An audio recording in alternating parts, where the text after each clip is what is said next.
news. Christian teacher refuses to use transgender students' names, sues school, and loses. So I hope AGA is back for this because it involves dunking on transphobes. So, John Kluge, an orchestra teacher in Brownsburg Community School from 2014 to 2018, sued his former employer over the school's transgender name policy. Kluge was asked to address students by their first names, including the chosen names adopted by transgender students.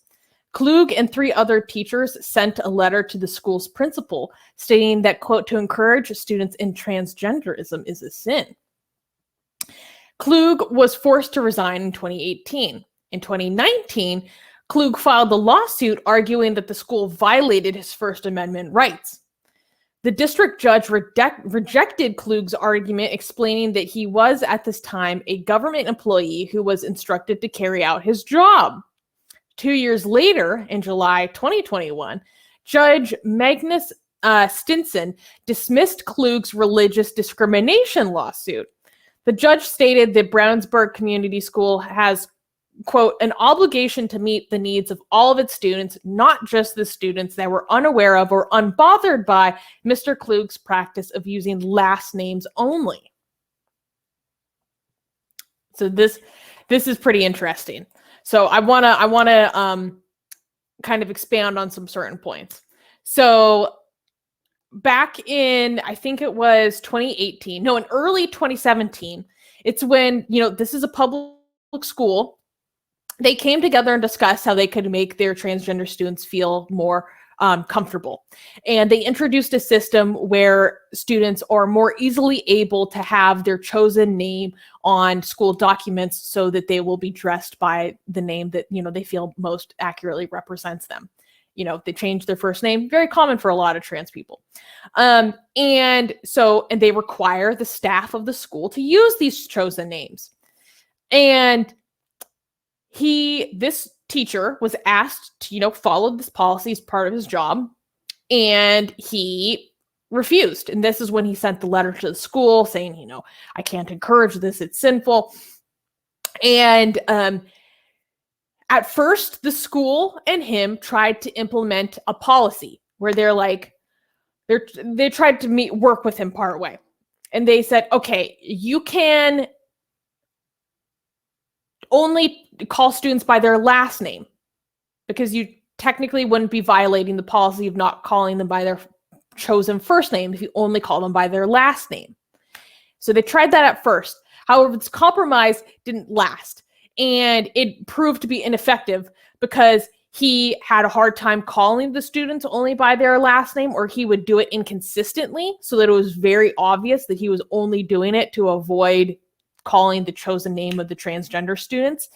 And there would be incidents where he would call the cisgender students by their first name. So, when you are applying a standard unequally across the board, that is discrimination, which he's clearly doing. The transgender students at the school started complaining, and they're saying, this makes me feel alienated. It makes me feel upset. It makes me feel dehumanized. This person even won't call me by my name. They'll only call me by my last name. They won't even call me by my pronoun. This is ridiculous. It made me dread going to orchestra class every day. So at this point, this is when, the fallout with the school started to happen. First, he tried to sue on the basis of, First Amendment situation. Like, you guys are trying to forced speech. Like, that's what these Christian transphobes always, their argument is that this is forced speech. And then the judge threw that out. and this is why the judge threw this one out. It was so good. He said, he rejected Kluge's argument, explaining that he, at the time, a government employee who was instructed to carry his job. The judge added that Kluge was not told by the government what to do as a private citizen. So it's not a violation of your rights, because in your job as a government employee, we have expectations of you. As a private citizen, you can say whatever you want.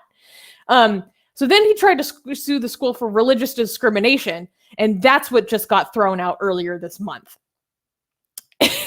So I just love that this guy has just been dunked on He's just been dunked on twice. Armin, would you like to explain this meme that you're pulling up? I think it's self-explanatory. Well, no, for the people who are listening. Oh, you explain it then. Okay. Armin has pulled up a GIF of Walter White from Breaking Bad, just ominously saying, "Say my name."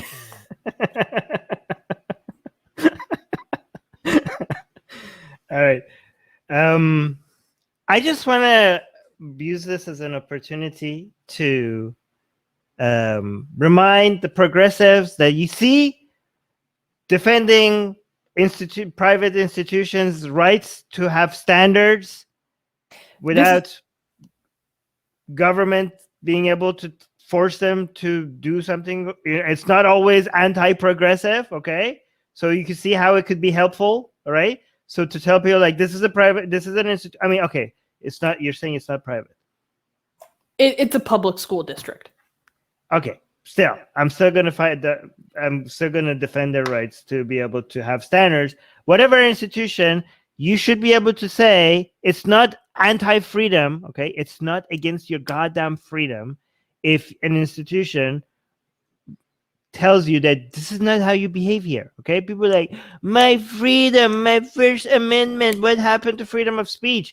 Again, try going into any institution and swearing like a sailor, and then if they fire you, it's not a violation of your free speech. They could be like, this is the place you work, these are the standards that you have to abide by while you're working here. You know why your free speech has not been violated? Because you could say the same things without fear of penalty from the government while you're not working here. Okay? You could be a bigot all you like when you're not working here. When we fire you, okay, we'll fire you. And then once you don't have a job here, go be a bigot. See if the government is going to chase you. They're not. Okay? Go and be like, oh, I'm going to misgender people all the time. I just want to be like, oh, my religious freedom, blah, blah. Yeah, you have your religious freedom, but we don't owe you a job while you're being a bigot because of your religious reasoning, okay? Your freedom of speech doesn't mean that you have the right to say whatever you want while maintaining a job here. That is not a violation of your free speech, okay? I don't know how people don't understand this. Like, oh my God, my free speech has been violated. No, you can still say those things. You haven't gone to jail. Yeah. The government hasn't sent you a fine. But you don't have to work for us. We don't have to work.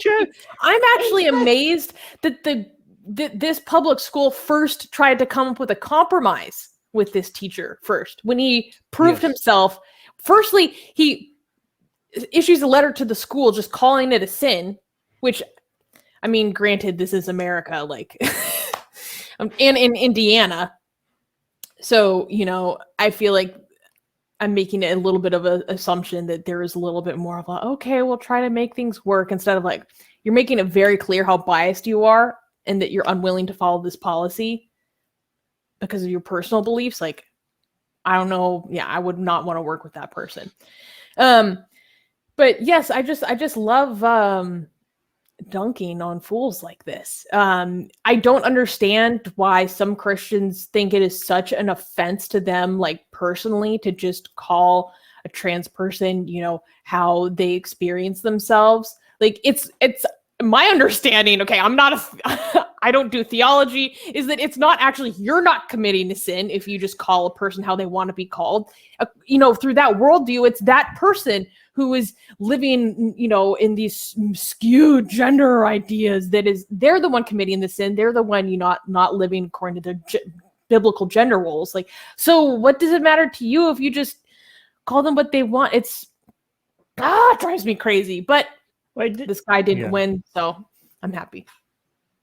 He lost twice, actually. Honestly, I kind of like the trash taking out itself. You know what I mean? Just, keep being yourself. You're helping us. Keep being the way you are. Keep being bigots. You're doing our anti-religion marketing for us. We don't have to lift a finger. Hey guys, if you're a fan of Blasphemy and Sexy Callie, like me, then you need to be sure to subscribe to our newsletter, link in the description below. Because if you subscribe, we will send you a free copy of our Blasphemous Art ebook. And let me tell you, it is the tastiest blasphemy that you can find anywhere available today. And we are so generous with our blasphemy that we continue to send you more blasphemy every week. So make sure to subscribe, link in the description below.